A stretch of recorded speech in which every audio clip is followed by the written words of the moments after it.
Since biblical times, the truth will set you free has been a common theme in culture, theology, and entertainment.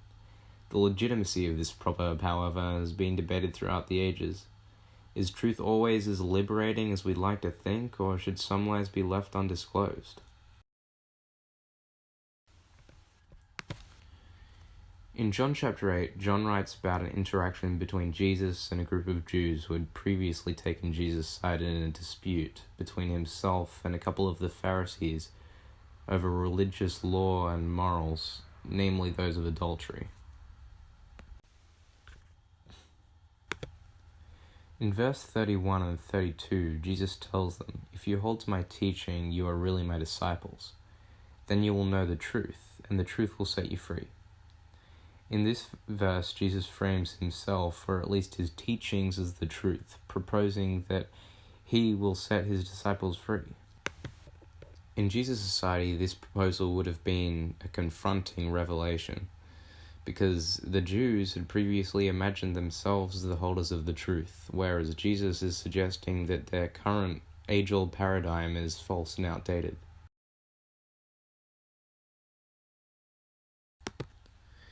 In verse 34, Jesus says to the Jews, "Very truly I tell you, everyone who sins is a slave to sin," implying that without Jesus and the freedom that comes with him, we are enslaved by sin.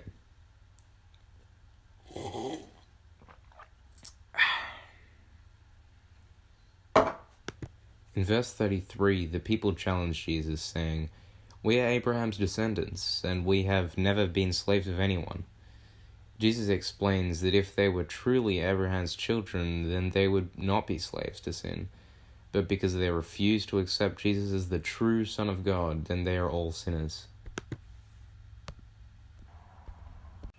In The Wild Duck, however, Henrik Ibsen takes a different standpoint, as he tells the story of a truth that ends in disaster. When he exposes the lie, we watch as each of the characters involved are consumed by grief and suffering. In the reality play, we follow the story of a family, the Echdals, collapsing in on itself after an old friend, Gregis Well, reveals the truth of an affair. The ramifications of this revelation leave the family shattered and distraught. Gregis, like Jesus, believed that this truth would indeed set the family free. He was wrong. As an idealist, Gregis thought that a chance for forgiveness would refresh the family and give the marriage new meaning.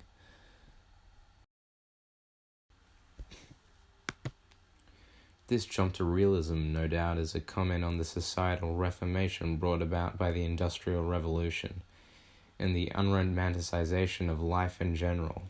With this pessimistic view branded by reality plays, Ibsen expresses to the audience that life is not a fairy tale.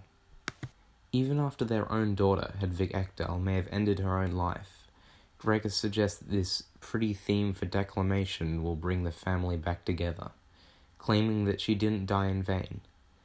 And it's this opportunistic saving grace viewpoint that Ibsen ridicules all throughout the play. In Act 2, Ekdal explains to Gregis how the wild duck was captured in the first place. He tells of how the duck dived to the seabed to die after being shot by Gregis' father, but how a very clever dog dived in after the duck and fetched her up again. This story is a metaphor for the entire play through Gregis' eyes. Gregis sees the duck as Helmer, drowning himself in lies, and sees himself as the dog who's come to rescue him. By the end of the play, we find that Gregis is in fact the duck, grasping at an impossible ideal, ultimately resulting in self-destruction. The movie Lion tells the story of Australian Indian adoptee Saru Burley. The movie shows us the hardships Saru went through after getting lost as a boy, finding a new family in Australia, and as an adult, tracking down and reconnecting with his family in India.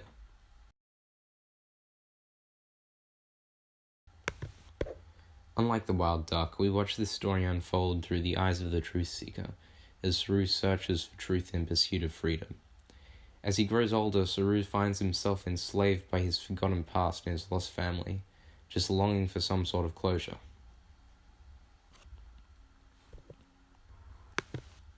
Among many other techniques, the movie director Garth Davis shows Saru's struggles through a heavy use of sound, both diegetic and non-diegetic. For example, in the scene where he first finds his home on Google Earth, music reminiscent of Saru's past is played more intensely the closer he gets to his home and his freedom.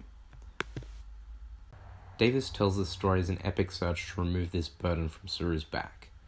As we go back to the same slave imagery, we see a shift back to what Jesus was telling the people back in John chapter 8. Saru says so himself. Do you have any idea what it's like? How every day my real brother screams my name? The longer Saru searches, the heavier that burden becomes. In a scene where Saru walks home, our view switches back and forth between his present life and his life back in India, each flashback more intense than the last. This shows us how everyday living without resolution makes Saru the wild duck, slowly drowning without truth.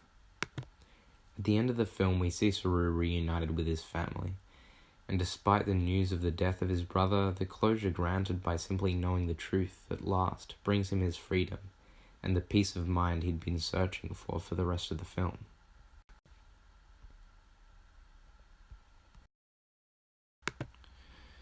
In closing, while this age-old notion that the truth will set you free may be at least somewhat circumstantial, in any case, the truth will be liberating. Where the variable comes in, however, is whether or not the cost of knowing that truth will outweigh the freedom it awards.